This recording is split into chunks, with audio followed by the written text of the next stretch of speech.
Hello everyone, welcome to Target Focus Life. My name's Steve, and today we're talking about how to shoot a shotgun, and more specifically, how to teach youth and new shooters how to shoot a shotgun. Hello, son. Hello. So if you're looking to introduce someone to the shooting sports, maybe you've got a young son or a daughter, or you just want to teach someone new to the shooting sports how to shoot a shotgun, you've come to the right place. Let's go.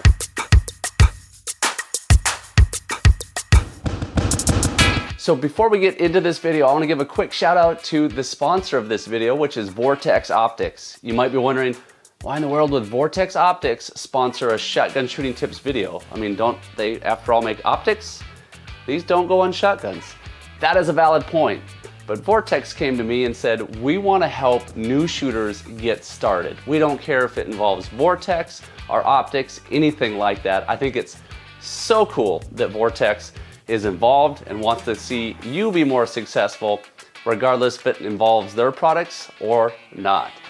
But by the way, Vortex makes more than optics. They also make apparel. Some of my favorite apparel, like this Sun Slayer, I love their stuff. Check out Vortex Wear, link is in the description. Let's get to the video. So for today's video, I'm gonna be working with my son Rylan, who is 9 years old. So he's the illustration. And we're gonna focus mostly on youth, but a lot of these tips are gonna apply to any new shooter to the shooting sports. So anytime you're introducing youth or new shooters, I like to remember SFS. You know what that stands for? No. Okay, safe, fun, successful. First, we wanna make it a safe experience. We're gonna be making sure that they got appropriate eye pro, appropriate ear protection. We're gonna keep these precious eyes and ears safe. Next thing we're gonna look at is fun. We want to make the experience fun. And as part of that, we don't want to push too hard. We don't want to overcoach. We just want to make it a lighthearted, fun experience. And lastly, hopefully successful, hitting some clays. And that's what I'm going to do with Rylan today. We're going to go through all these steps. A big thing that I really think is important when introducing youth and new shooters is to not push. Make sure that they're, one, have a desire to go out and shoot. Are you here as a willing participant today? Yeah. Do you have a desire to shoot a shotgun? Yeah. So you just ask him questions like that. He's ready to go. That's important. They gotta have the desire. They gotta want to do it. Don't force anyone into shooting guns. You could create a bad experience. Number two with that is don't start too early. I've waited till Rylan's 9. You have to make a judgment call how old your kid is, how mature both physically and mentally the kid is. And I felt that Rylan was at a good age to shoot. He's been around firearms a long time. But now I got him his very own gun. And this is an important thing as well.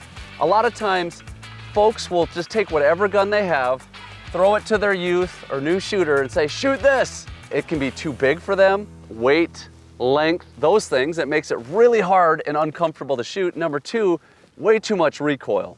I got Rylan this 20 gauge because I wanted to lessen the recoil, make it enjoyable for him to shoot. Like my first shotgun was a cheap pump shotgun, and I still go out and shoot that. It pounds my shoulder. I would never want Rylan to shoot that shotgun as his first experience. It's gonna create a horrible experience. For that reason, I went out and got this, a semi-auto. It's gonna have less recoil than a pump. It's a youth compact. It has a shorter length of pull.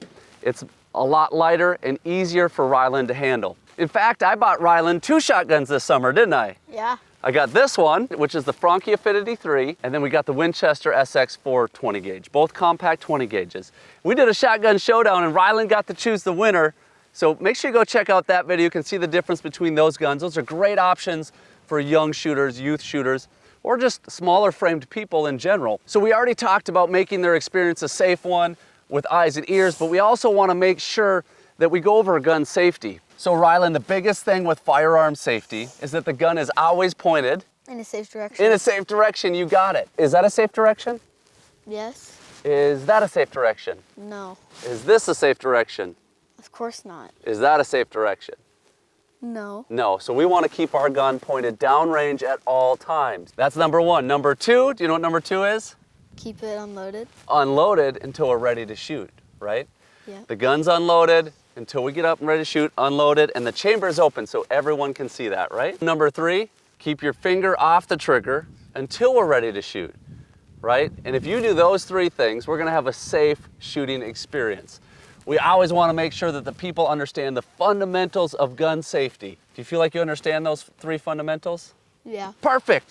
So we've talked about selecting a gun that's gonna fit your shooter.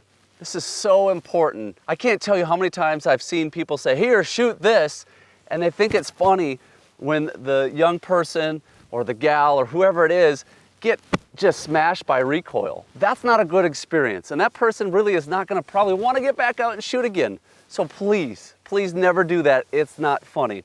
In fact, one thing I do once we get up here and start shooting and Ryland mounts up, if it's a new shooter and I'm not familiar, I'll actually support them a little bit here.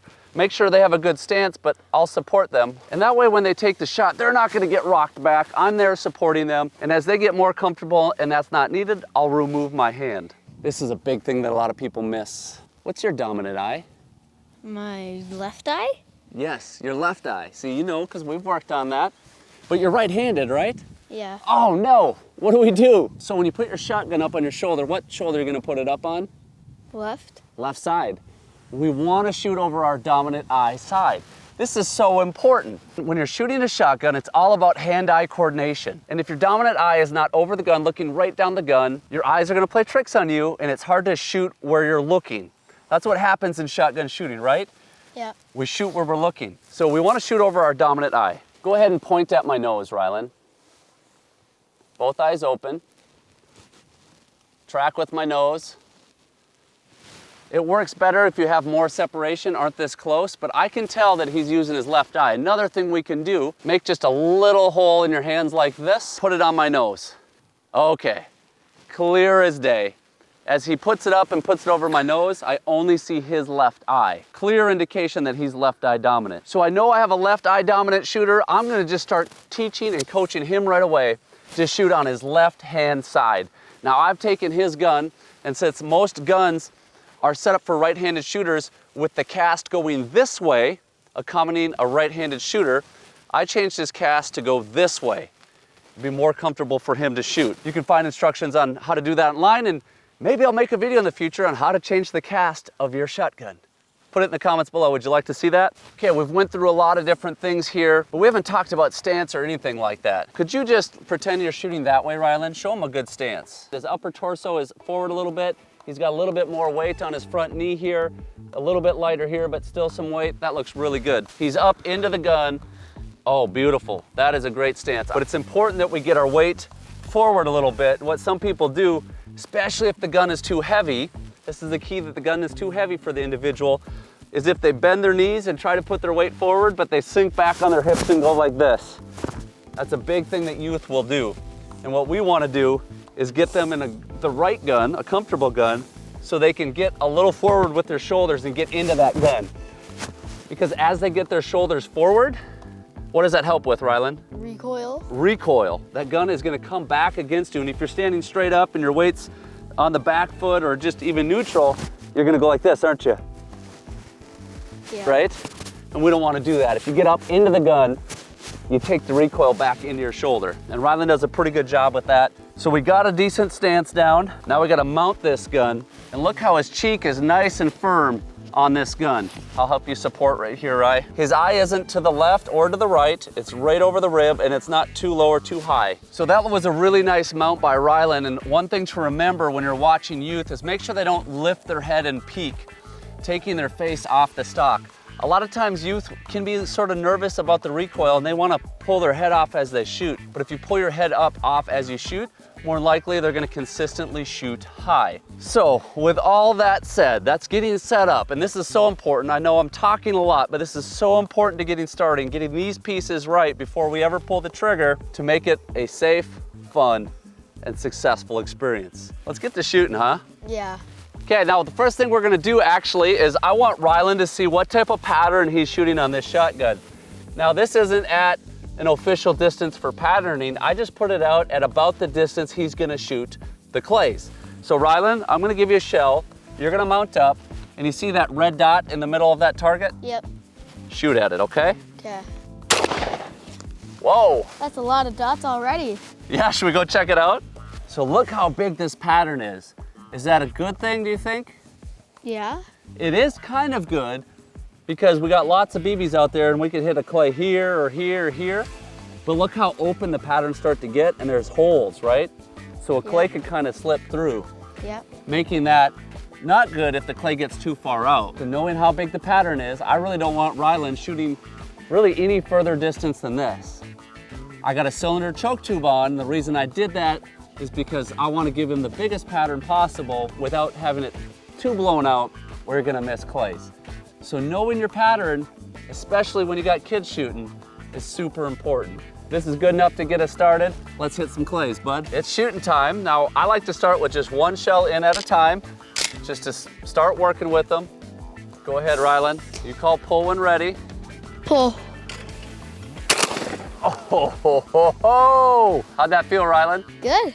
You crushed that sucker. That was picture perfect. Now, I want to point out a couple things here real quick. Notice how I set up the trap machine. It's throwing the clay basically straight out with just a little vertical movement to it. I'm trying to minimize the amount that clay is gonna move so he can just focus in on shooting that clay and not swinging. Later on, we'll introduce him to crossing birds and different stuff, but we're just about making this a successful outing. Let's try another one. Pull. 2 for 2. Now, you noticed you didn't hit that one quite as well. What side did you hit it on? Right. The right side. So now you kind of see how that clay broke. You hit the right side better, we can get it more dialed in, right? Another thing I want to point out that we did with Ryland's gun to help lessen the recoil is we put on this Falcon Strike. This Falcon Strike is a hydraulic recoil reduction pad. What did you experience after the Falcon Strike was on? Softer recoil. If you are interested in a Falcon Strike, I will put that in the link in the description. Definitely a cool product. Comes at a nice price point, but I think it's the best thing out there that I've seen. And it's worth it if it makes it a great experience. Puts a smile on his face. So a big thing is to not overcoach. You can always look at a young shooter and find several things to correct, but let's find the biggest thing right off the bat that will make the biggest difference. If their stance is off and they're getting knocked way back, correct that, get that down, and then work on the next thing. But don't give them an overload of information. Ryland, you gotta have it up to your cheek, your stance is off, you pulled the trigger too early, all these things were going wrong. That's a little bit of overwhelm. Another thing is just to read the body language. Are you ready to stop shooting? Or you want to shoot some more? Let's shoot a little more. Let's shoot a little more. He's still willing, he's still having fun. Don't push it past the point of being fun and enjoyable. If you get out there for 5 minutes and they say, I think I'd like to take a break, say, absolutely, we can certainly take a break. Create these great experiences with your kids, with youth, and with new shooters, and they're gonna be in the sport for a much longer time. And have a great time. This one's all you, buddy. You load up, you show us how it's done. Pull. Oh, Nicked yeah. it. So Ryland just started shooting this summer, and this is already the progress he's made. Yes, I did a lot more coaching. I picked out little things. We kept working on it. If you help them focus on good stance, a good mount, and they have their eye in the right spot, these kids can start hitting clays in very quick order. And Rye, is it more fun when you hit clays or don't hit clays? Hit. It's a lot more fun when people are hitting clays. That's part of the successful part. So just remember, safe, fun, and successful, and have fun just enjoying time together. If you'd like to see any other how to shoot a shotgun type videos, put it down in the comments. I'll be making a whole bunch more of these type videos. Not all about youth, but just all things related to shotgun shooting tips. Thanks so much for watching. Remember, whether you're in the field or in life, you're only gonna hit the targets that you're laser focused on. So live. Target focus life. See ya. See ya.